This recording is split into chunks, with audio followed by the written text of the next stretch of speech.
Why you wouldn't last 24 hours in ancient Athens. You wake with a splitting headache and the unsettling sensation of stone beneath your back. Not your memory foam mattress, not your couch after a night of questionable decisions. Cold, unyielding stone. Opening your eyes, you're assaulted by bright Mediterranean sunlight reflecting off white marble buildings that definitely weren't there when you went to sleep. People bustle around you in sandals and flowing garments. The air smells of unfamiliar spices, unwashed bodies, and something distressingly like raw sewage. A bearded man in a toga-like garment glances at you with suspicion as he passes. Congratulations. You've somehow been transported to Athens, circa 430 BC, the golden age of classical Greece, home of democracy, philosophy, and architectural wonders. It should be amazing. Spoiler alert, you won't live long enough to appreciate it. 1. The language barrier, Hour 1. Kayer boyasai say, a man barks at you. He's middle-aged, bearded, wearing what you recognize as a chiton, that loose-fitting tunic thing you've seen in movies. His expression suggests this isn't a friendly greeting. You stare blankly. English? Sprechen Sie Deutsch? Parlez-vous français? The man's eyes narrow. Barbarous, he mutters. Barbarian. The catch-all term Greeks used for anyone who couldn't speak Greek. The word literally mimics what foreign languages sounded like to Greek ears. Bar, bar, bar. Yes, they literally called foreigners blah blah people. Charming. You try pantomiming that you're lost, pointing to yourself and shrugging dramatically. The man steps back, now openly hostile. In Athens, wild gesticulation isn't helping your case. Your body language screams foreigner even louder than your gibberish sounds. Even before the slide shows, a small crowd begins to gather. This is problematic because Athenians love nothing more than a good spectacle, except perhaps condemning people at public trials, which at this rate is where you're headed. Eskos kataskopos, someone suggests. The words mean nothing to you but the tone and the sudden darkening of expressions around you suggests they're not discussing the weather. They're wondering if you're a Persian spy. Perfect. You've been in classical Athens for exactly 17 minutes, and you're already suspected of espionage for the empire that tried to conquer Greece not once but twice within living memory. You attempt to smile disarmingly, which only makes things worse because your gleaming, cavity-free teeth mark you as even more unusual. Ancient Athenians had terrible dental hygiene. Their bread contained stone particles from the milling process that gradually wore down their teeth. Your perfect chompers might as well be a neon sign reading, "Not from around here." As the muttering grows louder, you decide retreat is your best option. You back away slowly, turn, and promptly collide with a pottery stand, sending amphorae crashing to the ground. The merchants shout what are clearly obscenities. You've just destroyed goods worth several days' wages for the average Athenian. In a society without paper currency, where those clay vessels stored everything from olive oil to wine, you've committed the equivalent of setting fire to someone's livelihood. Hour 1, and you've already been labeled a barbarian, suspected as a spy, and destroyed private property. You're off to a spectacular start. Having narrowly escaped the angry merchant by ducking into a side street, you're now hopelessly lost in the winding alleys of ancient Athens. The romantic notion of strolling through the birthplace of Western civilization quickly evaporates as you step into something unspeakable. Actually, it's very speakable. Human waste. Athens has no sewage system as you understand it. Residents simply toss their excrement into the streets, sometimes shouting, "Stand aside," as a courtesy warning. You weren't warned. Your modern immune system is about to face its greatest challenge since your cousin's questionable Thanksgiving casserole. The Athens of 430 BC is a microbiological nightmare. That scratch you got falling into the pottery stand? It's already developing an interesting shade of red as ancient bacteria make themselves at home. Thirst begins to gnaw at you. Ahead you spot people gathering at what appears to be a public fountain. Salvation. You approach, cupping your hands beneath the flowing water. An elderly woman watches in horror as you drink. What you don't know. This particular fountain water comes from the Eridanos River, which doubles as one of Athens' main sewage disposal channels. The woman isn't concerned for your health. She's disturbed by your apparent madness in willingly drinking what Athenians use only for washing clothes and bathing. The water hits your stomach like a biological weapon. Modern humans require modern water treatment. Your intestinal flora are about to become intestinal fauna, as microorganisms that went extinct centuries ago find your gut to be prime real estate. You're sweating now, and not just from the Mediterranean heat. Athens in 430 BC is experiencing the early stages of a devastating plague that will eventually kill a third of its population. Historians still debate what disease it was. Typhoid fever, smallpox, or measles are leading candidates. Whatever it is, you have zero immunity. The first stomach cramp doubles you over. People give you a whiter berth now.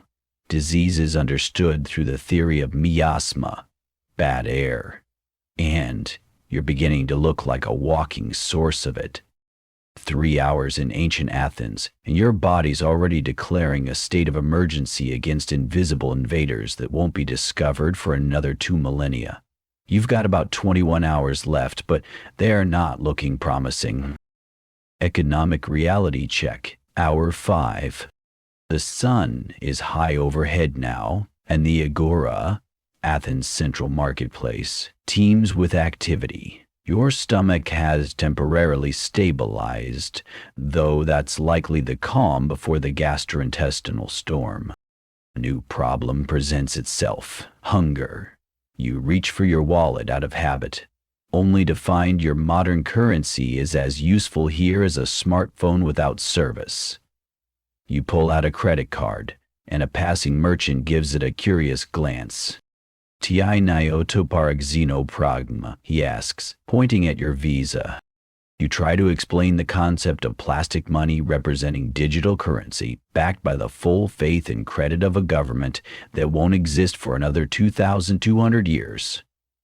Unsurprisingly, this fails to impress him.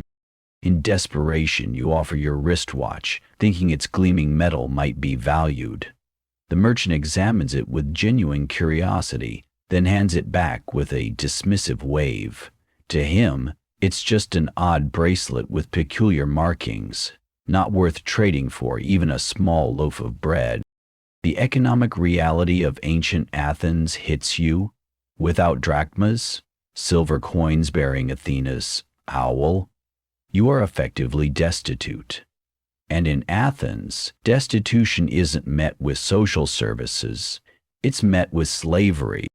Already you notice calculating looks from certain individuals on the market's edges. Slave traders can spot vulnerability like sharks detect blood. Your strange clothes, inability to speak Greek, and obvious desperation mark you as prime merchandise. In the ancient world, one bad day is all that separates a free person from becoming property. Wars, piracy, debt, and simple bad luck create a constant supply of human chattel. With no documentation, no citizen vouching for you, and no means of support, you're one misfortune away from the auction block.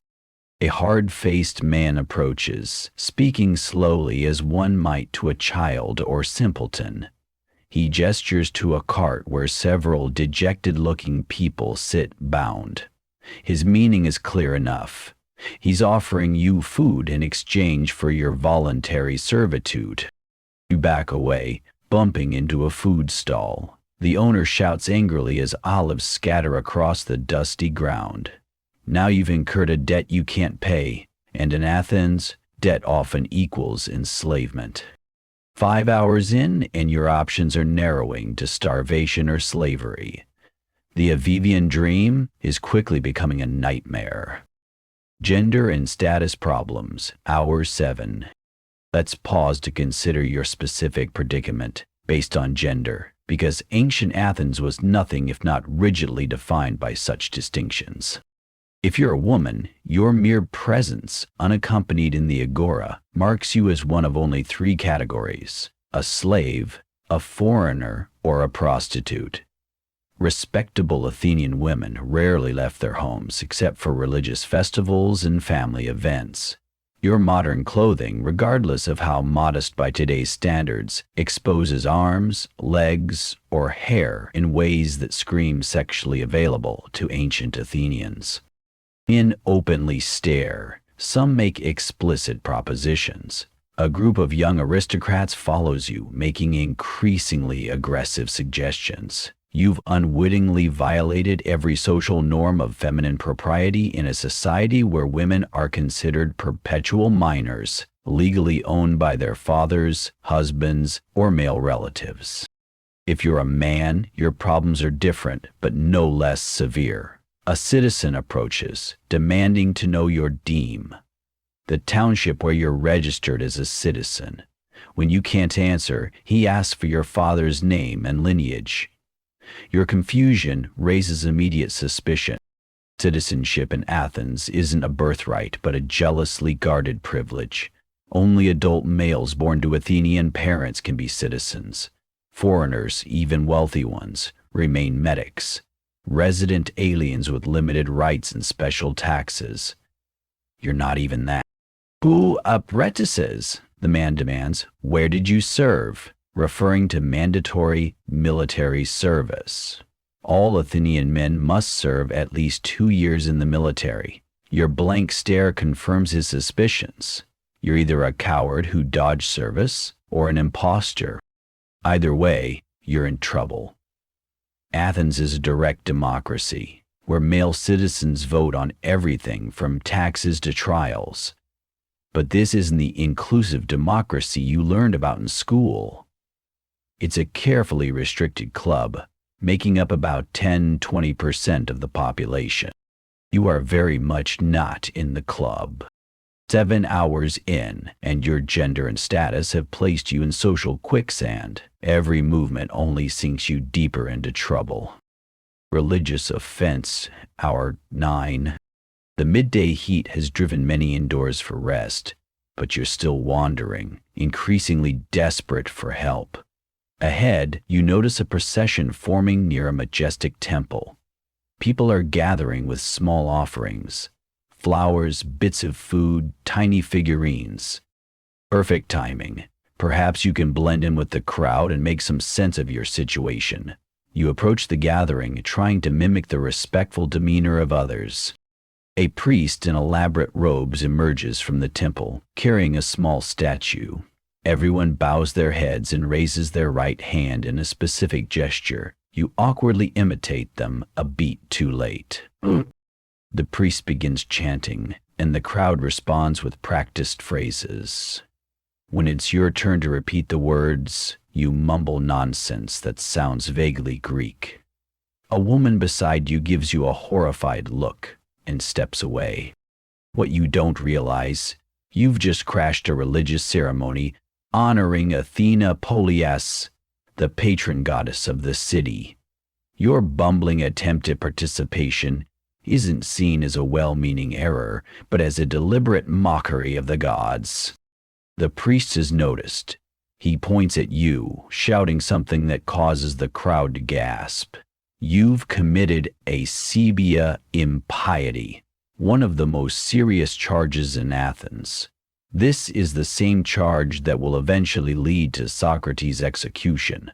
Religious offense isn't about hurting feelings. It's believed to risk divine retribution against the entire city. In your panic, you back away, accidentally stepping over the marked boundary of sacred ground while wearing shoes.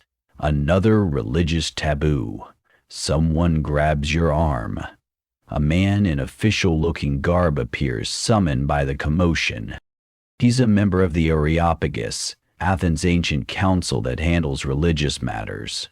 The crowd eagerly supplies details of your offenses, each account more exaggerated than the last. Now, you're not just a bumbling foreigner, but a deliberate desecrator. The official declares you will be held for questioning. Religious trials in Athens can result in hefty fines, exile, or execution. The famous philosopher Anaxagoras was prosecuted for suggesting the sun was a hot rock rather than a deity. Your offenses seem far worse to the gathered crowd. 9 hours in, and you've managed to anger not just the Athenians, but their gods as well. The religious machinery of the state is now turning its attention to you, and historically speaking, that's rarely ended well for anyone. The Athenian justice system, Hour 11. You're now seated in a small windowless room that serves as a holding cell near the agora. The Athenian justice system is swinging into action with impressive speed, though not in your favor. Athens prides itself on its legal system, the world's first true democracy where citizens serve as both judges and jurors. Unfortunately, you're experiencing the darker side of Athenian justice. No presumption of innocence, no professional legal representation, and trial by a jury of hundreds who vote based on speeches and emotion rather than evidence. A magistrate enters with a scribe, the questioning begins, and it's immediately apparent that translation issues are the least of your problems. When asked your name and origin, your answer, including any mention of your actual homeland, is treated as obvious lies or insanity. Oyosai naokuro su, the magistrate demands. He's asking who your master is, assuming you must be a runaway slave. When you insist you're free, he asks for your prostates. The citizen sponsor required for all metics, resident foreigners. You have none of these things. In the Athenian legal framework, you effectively don't exist. The scribe notes down your responses, though it's clear from his expression that your case is being recorded as either madness or deliberate obstruction. The magistrate explains, through crude gestures in simplified Greek, that you'll face the ecclesia, the assembly of citizens, tomorrow. What he doesn't tell you, you'll be given exactly the same time to defend yourself as your accusers have to condemn you, measured by a water clock that empties in minutes. You'll speak before hundreds of citizens who will vote immediately after the speeches. The majority decides your fate with no appeal possible. Oh, and you'll be expected to deliver your defense in fluent Attic Greek? Athenian justice moves quickly. The entire process from accusation to verdict often takes less than a day. By this time tomorrow, you could be facing exile, enslavement, or execution by hemlock. The same fate that awaits Socrates decades from now. 7 hours in, and you're caught in the machinery of a legal system that considers due process to be a luxury reserved for citizens. Your trial will be less about determining truth and more about satisfying the community's desire for resolution. The magistrate leaves you to contemplate your defense. The irony isn't lost on you. In the birthplace of democracy, you're experiencing something closer to mob justice with extra steps. Philosophical entanglement. Hour 14. A stroke of apparent good fortune. A well-dressed Athenian enters your holding cell, introducing himself with a name that sounds vaguely like Critias. He speaks slowly, clearly trying to bridge the language gap. Through gestures and the few Greek words you've picked up, you gather he's offering to help with your case. He leads you, under guard, to a quiet courtyard where several men in similar high-quality chitons are engaged in animated discussion. You've been brought to a symposium, not the academic conference of modern times, but the ancient Athenian version, an all-male drinking party where philosophy, politics, and wine flow in equal measure. The sponsor introduces you to the gathering as a curiosity, a strange foreigner with bizarre ideas. At first you're relieved to be out of the cell, offered wine, watered down, as drinking it neat was considered barbaric, and food. But as conversation develops, you realize this isn't a rescue, but an intellectual sport. A middle-aged man with a famously ugly, snub-nosed face approaches you. With sinking dread, you recognize him from busts and paintings, Socrates himself, the great philosopher, who's very much alive in 430 BC and apparently interested in your case. Through halting translations, Socrates begins his famous method of questioning, dismantling every attempt you make to explain your situation. When you mention concepts from your time, democracy as you understand it, science, technology, he systematically exposes the contradictions in your limited ability to explain them. Ostignorisis, ta panta giata ta pragmata ala den porisna ta exegesis, he asks. The others laugh. He's caught you claiming knowledge of things you cannot properly explain, the classic Socratic trap. What started as philosophical entertainment takes a darker turn when political topics arise. Athens is at war with Sparta in the devastating Peloponnesian War. When asked your opinion on the conflict, your stumbling answer is interpreted as sympathetic to Sparta. Murmurs ripple through the gathering. Critias, who you now realize is the same man who will later become one of the 30 tyrants, brutal oligarchic rulers of Athens, watches you with calculating interest. You've unwittingly revealed yourself as politically dangerous. In wartime Athens, expressing wrong opinions isn't just social suicide, it's potential treason. Your philosophical interrogation has transformed into something more sinister, evidence gathering. As the symposium continues, you realize these men aren't helping you prepare a defense. They're building a more sophisticated case against you, one that will play perfectly to the political fears of the citizen jury. 14 hours in, and you've been intellectually vivisected by some of history's greatest minds, who have decided you're either a dangerous revolutionary or a useful scapegoat. Neither bodes well for your remaining 10 hours in Athens. Military expectations, hour 17. Evening approaches, and your philosophical friends have departed, leaving you once again under guard. The effects of the unwatered wine, stronger than you expected, are wearing off, replaced by the continuing symptoms of whatever ancient pathogens are colonizing your digestive system. A new official arrives, this one wearing a bronze breastplate and the distinct helmet of an Athenian strategos, a military general. Athens has 10 of these elected generals, combining political and military leadership. He studies you with professional assessment, asking questions through an interpreter about your military experience. In 430 BC, Athens is 5 years into the Peloponnesian War against Sparta and its allies, a devastating conflict that will eventually destroy Athenian power. Every able-bodied male citizen serves in the military, primarily as hoplites, heavy infantry, who fight in the feared phalanx formation. When you demonstrate complete ignorance of basic military concepts like shield wall positioning and phalanx maneuvers, the general's suspicion deepens. Isai kataskopos ilipotoktes, he demands, are you a spy or a deserter? Neither answer helps your case. Your physical condition bewilders him further. Your hands lack the calluses of farmers or craftsmen. Your skin shows none of the tanning of those who work outdoors. You bear no scars from previous military service. To his experienced eye, you appear to be something impossible, an adult man who has never worked or fought. Only the wealthiest aristocrats could live such a life, but they would still bear the marks of athletic training and ritual combat practice. You fit no category in Athenian society. The general confers with your guards, clearly troubled. Your mysterious appearance during wartime, your inability to explain yourself, and your lack of military knowledge all point to one conclusion. You're a threat to Athens. He orders stricter confinement.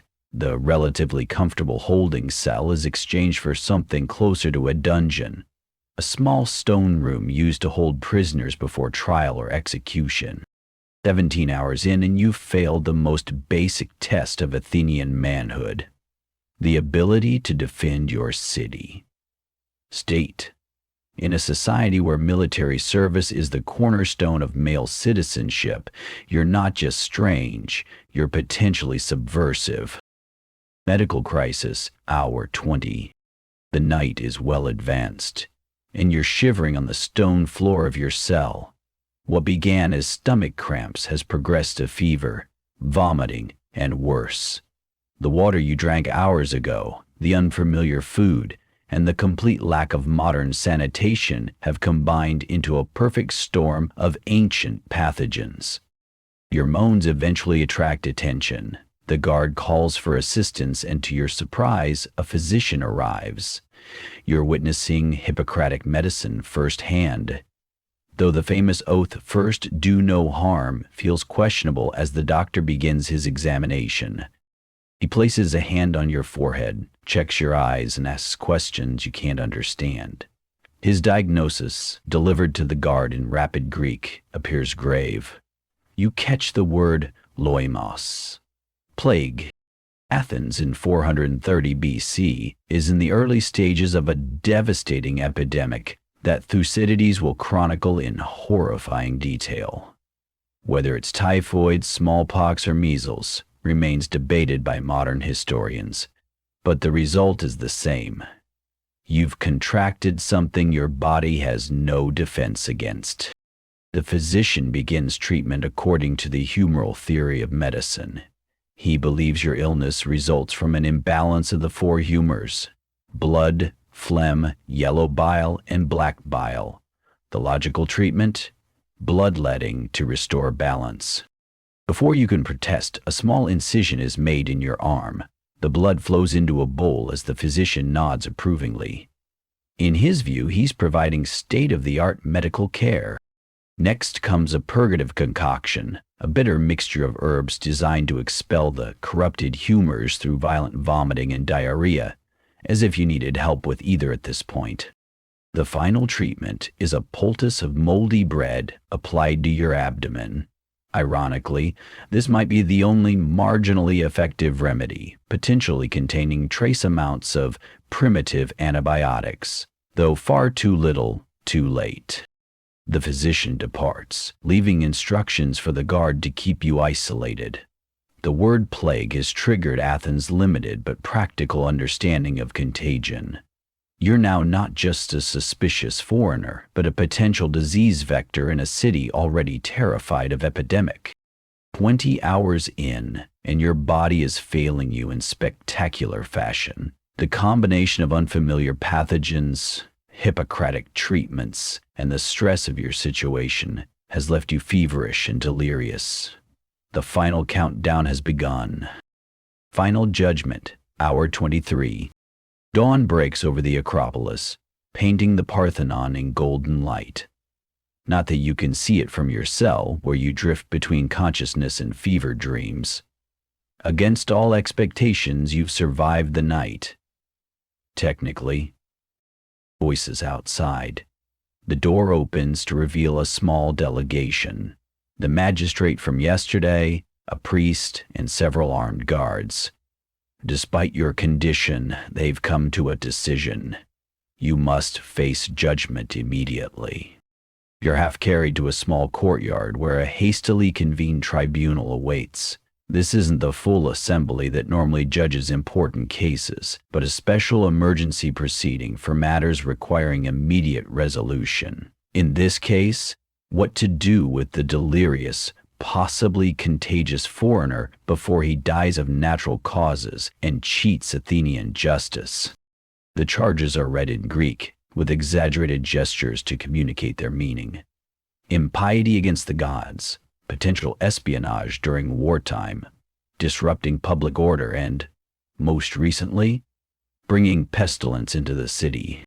The magistrate asks if you understand the charges. You can barely sit upright, let alone defend yourself. Your mumbled English is taken as either confession or delirium.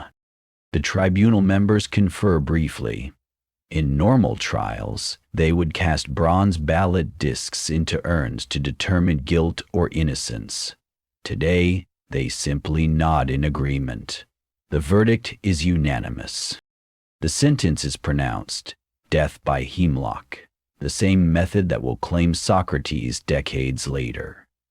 The poison produces gradual paralysis from the feet upward, eventually stopping the lungs while leaving the mind clear until the end. An appropriately philosophical death for crimes against the state. As they prepare to return you to your cell to await the execution, you feel a strange tingling throughout your body. The edges of your vision blur, not from fever, but something else. The aliens notice too, their expressions changing from determination to superstitious fear. Oi fe oi ton per noun, someone shouts. The gods are taking him.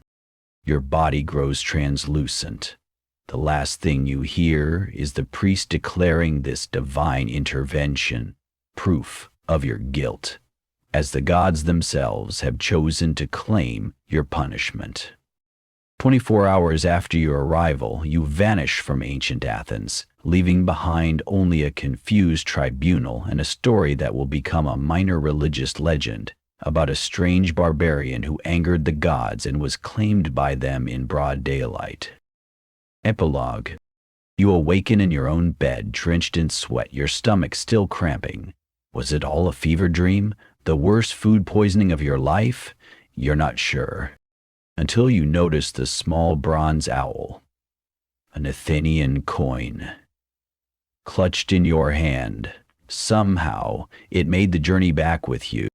You place it carefully on your nightstand and stagger to the bathroom, making a mental note to call your doctor about antibiotics.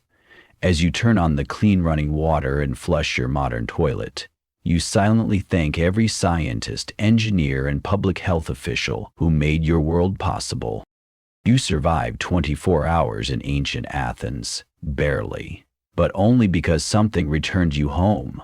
Had you stayed, your fate was sealed the moment you arrived, an unavoidable collision between modern human and ancient world. The next time you read about the glory of Athens, you'll remember the parts the history books gloss over: the disease, the xenophobia, the religious intolerance, the limited democracy, and the fragility of justice. The birthplace of Western civilization was brilliant, influential, and utterly lethal to time travelers. Maybe stick to the museum exhibits next time.